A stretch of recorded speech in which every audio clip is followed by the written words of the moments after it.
What I'm seeing here is, so this is where I'm going to show you the slope part. We're going to add another layer to the DynaROM, all right? Okay. So you see how like a normal individual, the slope would be completely straight up and down because you're moving quickly, rapidly. That's what this tells you. How fast do you move into flexion? You see his slope? There's two things in his range of motion graph that are interesting. Number one is that he's moving slowly into flexion. Number two, he's doing what's called ratcheting.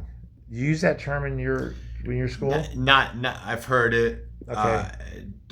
Haven't used it. What term would you use to describe someone that can't move in smoothly? He's not moving smoothly. Yeah. I like the term fibrillation. Okay, well that is fibrillation, Yeah. but yeah, but what's the term you call it? The act of. So fibrillation term is typically reserved for, and it's still, you're right, but what I would call this instead, I'll give you the other term. It's a science term instead, okay? So this is perturbations. Okay, I like that one. You like that? Yeah. That's what I say. That's what I used to say all the time. Yeah, it sounds good. So perturbations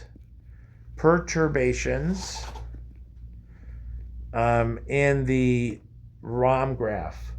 So one of the reasons that this is another layer of why the DynaROM is so cool. One of the reasons that I designed it to graph like this is that we can see what's called, and it's published already, they started publishing on this, quality of motion. Are they moving with a slope that's straight up and down or not? Are they moving without all this jitter in the signal? Because that's the other way to say this is jitter. All right. In signal. And by the way, what tells you that he did it slowly? Is the slope. The length? Yes. No, the slope. The slope. The angle. So the more it's angled, so let's say that's 80 degrees. Yep. Let's say it's angled at 45 degrees. Yep. That would have been done I'm quicker. going to draw this out for you like this. I'm going to draw, if you were to move quickly, so this is the X and Y graph. So the X is time. This is time. And Y is distance, sorry, degrees. So which is distant, basically, how far are they bending, okay? So if you started t is equals 0 and you have no restriction at all, you're going to see a graph that looks like, well, pretty much straight up and down, okay? That's what you're going to see. Okay. Now, if somebody takes forever to bend forward, they're going really slow. Yeah. So watch the clock. Clock just started. We're measuring the range of motion. Yeah. Guess what? It's going to look like this. Okay. Make sense? Yeah. So his looks like this. So that is not a normal graph for range of motion because he's taking too long to go into function. Where is the normal? Would this be the normal here? Yeah. See how it's pretty much straight up. Normal, straight up and down, and this is still pretty close to normal. Okay. But his is not normal, and the perturbations in here.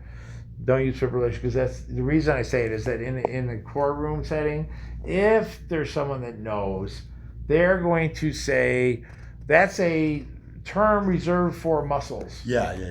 It's the heart, right? Fibrillation of the heart. Right. Fibrillation of the muscles. It doesn't apply to its perturbation. Perturbations. Yeah, and I'll send you the video. You can watch it. You can scroll through it actually quickly. Okay.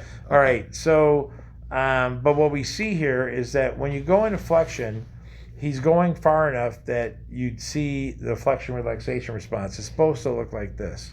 Okay. Is this normal or not normal? No, it's. This is normal. If that's normal, it's not normal. Right. There we go. It's abnormal. Yeah. Because it either happens. Flexion relaxation is a reflex. It either happens or it doesn't. And you see that it does not. This is the reflexes for the muscle to shut off, and I'll explain why.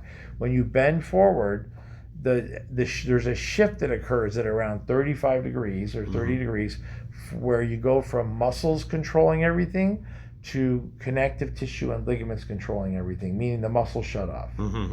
And so you get quiet. That's why this is so low. Got it. When they still fire, that's because they're in pain in that motion. Okay. All right? So this is a pain response. What's unusual about this is this. And what this typically means is a scoliosis, believe it or not. that's usually when you see a separation in full flexion. It's because the curve of the spine, try to imagine they're like this. What are muscles going to do?